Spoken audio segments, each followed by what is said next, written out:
नमस्कार, जय जोहार, जय छत्तीसगढ़। तो शिक्षा विभाग और डीपीआई से बहुत बड़ी खबर निकल कर आई है। चूँकि युक्तिकरण की प्रक्रिया जारी है और इसी बीच शिक्षक संगठनों द्वारा डीपीआई के ऊपर या शिक्षा विभाग के ऊपर विभिन्न आरोप लगाते जा रहे हैं। इस संबंध में डीपीआई और शिक्षा विभाग ने स्पष्ट दिशा निर्देश जारी कर दिया है, जिसमें कुछ बिंदु हैं जिसको डीओ और बीओ को पालन करना या संयुक्त संचालक को पालन करना अनिवार्य कर दिया गया है। क्योंकि समाचार के माध्यम से ऐसा पता चला है संयुक्त संचालक या डीपीआई रायपुर को कि लेन देन का सारा मामला चल रहा है। निलंबित को बहाल कर नवीन शाला में पदस्थापना दिया जा रहा है। इस संबंध में स्पष्ट दिशा निर्देश जारी किया गया है डीपीआई रायपुर द्वारा। तो अगर आप हमारे चैनल में पहली बार आए तो चैनल को सब्सक्राइब कर ले, बेल आइकन को दबा के रखें और इसी प्रकार से सभी नोटिफिकेशन पाने के लिए बेल आइकन को दबा के रखें। वीडियो को अधिक से अधिक शेयर करें और युक्तिकरण की प्रक्रिया में 28 मई को हड़ताल में जाने हेतु या धरना प्रदर्शन करने हेतु पूरा तैयारी कर रखें साथियों, ताकि छत्तीसगढ़ में लेकर विभिन्न आरोप और सवाल खड़े किए जा रहे हैं, जिसके चलते विभाग में पूर्ण पारदर्शिता और दायित्व का निर्वहन सुनिश्चित करने की बात कही गई है। इस प्रकार निम्न निर्देशों को या बिंदु को पालन करना अनिवार्य किया गया है। देखते हैं वो कौन से बिंदु है। निलंबन से बहाल शिक्षकों का विवरण यहाँ पर मंगाया गया है डीपीआई रायपुर द्वारा। निलंबित शिक्षकों का बहाल का विवरण अपने पास मंगाया गया है और 15 दिनों में जिन शिक्षकों को निलंबन या बहाल किया गया, निलंबन से बहाल किया गया, उन शिक्षकों की पूरी जानकारी कुंडली मंगाई गई है। दूसरा है संभावित अतिशेष विद्यालयों की पहचान।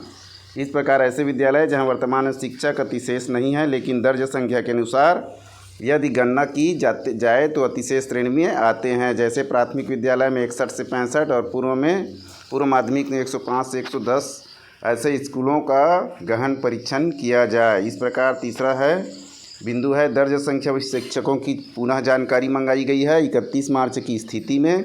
इसी प्रकार है संलग्न शिक्षकों की स्थिति स्पष्ट हो। अगर कहीं मूल शाला से अलग जगह संलग्न किए गए हैं व्यवस्था के नाम से, व्यवस्थापन के नाम से, तो उसकी जानकारी मंगाई गई है। इसी प्रकार पांचवा बिंदु है साथियों, कार्यालय में संलग्न शिक्षकों की गणना ना हो।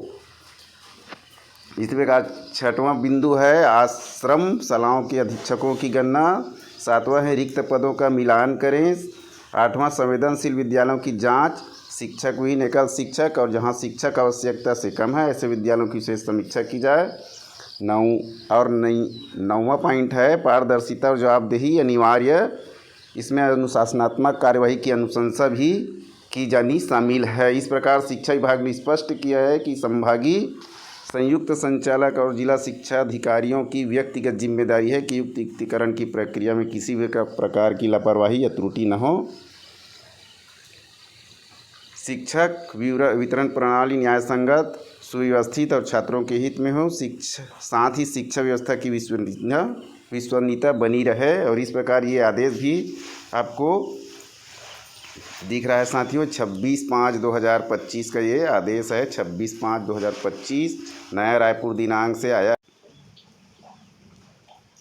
ये छत्तीसगढ़ समस्त संभागीय संयुक्त संचालक शिक्षा संभाग, समस्त जिला शिक्षा अधिकारी शिक्षक युक्तिकरण के प्रस्ताव के संबंध में ये पूरा उसी का आदेश है। 9 बिंदु जिसको पालन करना है उसी का आदेश है। यहाँ पर संयुक्त संचालक का हस्ताक्षर है। तो इस प्रकार वीडियो में बने रहेगा। वीडियो को अधिक से अधिक शेयर करें, बेल आइकन को दबा के रखें और